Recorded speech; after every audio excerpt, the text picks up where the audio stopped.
Let's go traveling. This is Travel Michigan. I'm Dave Lorenz from Pure, Michigan. From ghost tours to walkabouts about architecture, you'll discover interesting places and stories with tours around Michigan. It's Travel Michigan. I'm Dave Lorenz from Pure, Michigan. I know you've been kind of doing your own self-touring as you travel around the state of Michigan. Most people do. It's a great way to see things. But, you know, what's really cool is when you get out there with a professional tour guide in some way. A lot of people go on these group tours, a lot of fun on motor coaches and whatever. There are other really neat tours happening all throughout the state. And one company that gives tours that I want you to know more about, it's called Tours Around Michigan. Pretty simple. Let's bring in Candace Smith.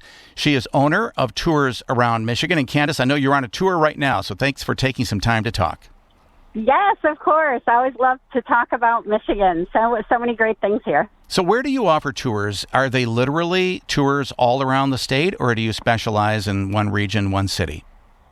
Yeah, well, I'm based in Grand Rapids, and I have public tours there. So the type that people can purchase a ticket to join. So those are history and ghost tours, art tours, tasting tours like beer, wine, distillery, riverfront tours, historic home tours. And then I also do private tours, which are any of those topics or a combination of those topics. And I also do private tours really anywhere someone wants to go in Michigan. So nice. I take people to the lake shore. I'm actually developing a lot of new partnerships in the Traverse City area and other parts of the state. So we want to be able to let people enjoy the entire state, but also when they do come to visit, leave thinking, man, I got to get back there, or I really want to see this next time. So our goal is always to inspire people to keep exploring and really realize how many amazing things we have here in Michigan. Well, I should have thought about asking you to join me. I know we were together at the Pure Michigan Governor's Conference on Tourism this year in Grand Rapids, and I traditionally try to go out for like a 1 hour, 2 hour walk after the conference, because just as a relief after all that tension of hosting a conference. And I did this year. I went up to the Heritage Hill area of downtown Grand Rapids. Wow, what architecture. Beautiful stuff. Do you offer architecture tours? Yes. And Heritage Hill is a really popular tour for me, especially with my private tours. And a really cool thing about Heritage Hill is that it's just as a footprint, it's one of the largest historic home districts in the nation.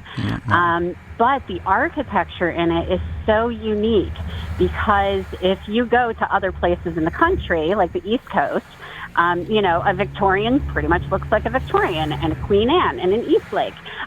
But in Grand Rapids, we had all these pioneers that came here, and really people that did things their own way, made their great fortunes their own way. And so the homes really reflect that, where you might have a Victorian home with an Eastlake Juliet balcony and a Romanesque porch, so all those homes there reflect the personalities of the people that built them. For that reason, it's such a unique place to explore. And the stories connected to the people are just amazing. I bet. You could tell these different architectural designs, and I thought, well, that's pretty interesting. You go from Italianate to Victorian or whatever it might be, was pretty cool. I have been all around the state, and I do like to look at architecture and different types of houses, and there are some towns that are just, remarkable, like Marshall, for instance. But I was up in Calumet one time, and we started to notice all the churches that are around that little town. And I would bet that other people like just to see churches, the outsides, the insides. Do you do tours that kind of specialize in churches ever? Yes.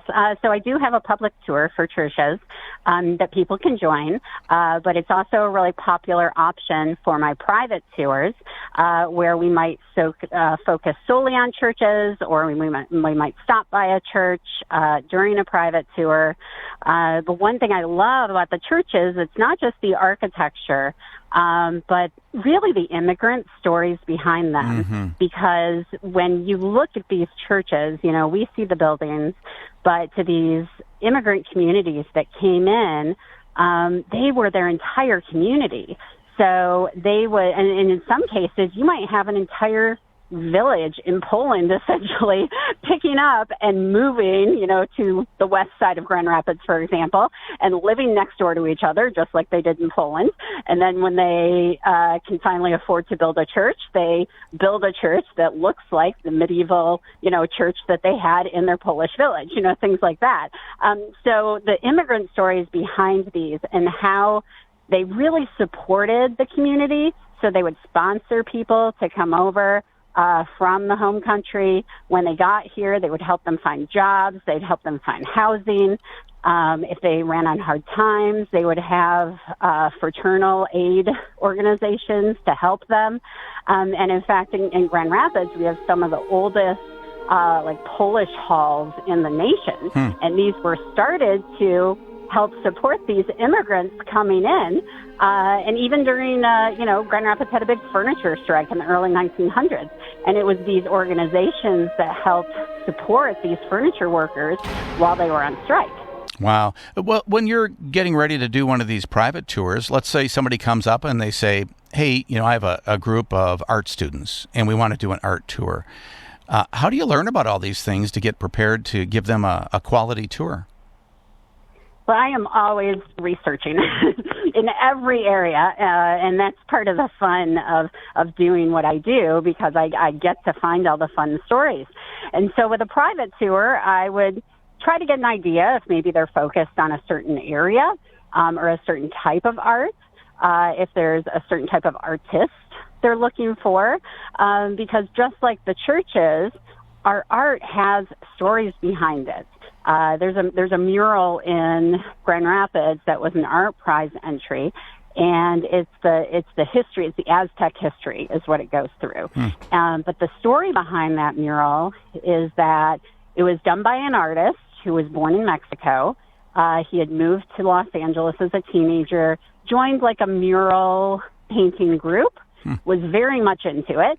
Then he moved to a state, not Michigan, to a different state, where he felt like he felt a lot of discrimination and that he couldn't actually be himself. And so he stopped doing art. He kind of went within himself and then moved to Grand Rapids years later for a different reason, started walking around and realizing this town loves art, loves artists. And so that inspired him to start painting again. Wow. And he ended up painting this mural that is now downtown that we can all enjoy. Well, anybody can look in a map and they can find certain things, but without those stories that give that place some context and some character, I think you really miss out on that travel experience. So I always do look for tour guides. Do you have ghost tours? I'm guessing you do. Everybody does. Yes. Oh my gosh, and they're so fun. And I'm very proud that the Detroit Free Press named my ghost tour one to check out in the States. So it's actually my most popular public tour, and that really happened during the pandemic. When people could start getting outside, even before restaurants opened, we could be outside walking around with masks on and all that. And people just really started booking the ghost tours. And I think it's because they were looking for that sort of creepy, fun relief to get out. And it was so fun. So, yeah, we do ghost stories. We've had some experiences on the tour, which I never really expected to happen, but it does happen. And I even have a ghost who is from the 1840s, who is an original pioneer of Grand Rapids, who walks with the tours. And he has, and as bizarre as that sounds, he's been identified by several different people who've been on the tour that have seen him. They all describe him the same way. I know what his name is. So I talk about him on the tour. And people have said that when I talk about him at different points, like his energy feels a lot happier and stronger. He's a very positive energy. And so the ghost tours has kind of taken a life of their own, and they're just really fun. And I'm always researching that too, because we have some really active restaurants downtown and some hotels. that are always having different things happening, and so I'm always getting updates on stories. Downtown in one of the restaurants, there's a ghost named Steve who's very well known, and he likes whiskey. So they always have the whiskey bottles falling off the shelf. But when they fall off the shelf, they never break, and about 90% of the time they land upright. Well, that's the thing about tours. You get these really rich, interesting stories that go along with what you get to see on those walks. If you'd like to learn more about maybe going to one of these public tours, or maybe getting a personalized tour crafted just for you and your group, go to this website, toursaroundmichigan.com, and talk to Candace Smith. She'll fill you in on a really cool tour. Thank you, Candace. Good to talk to you.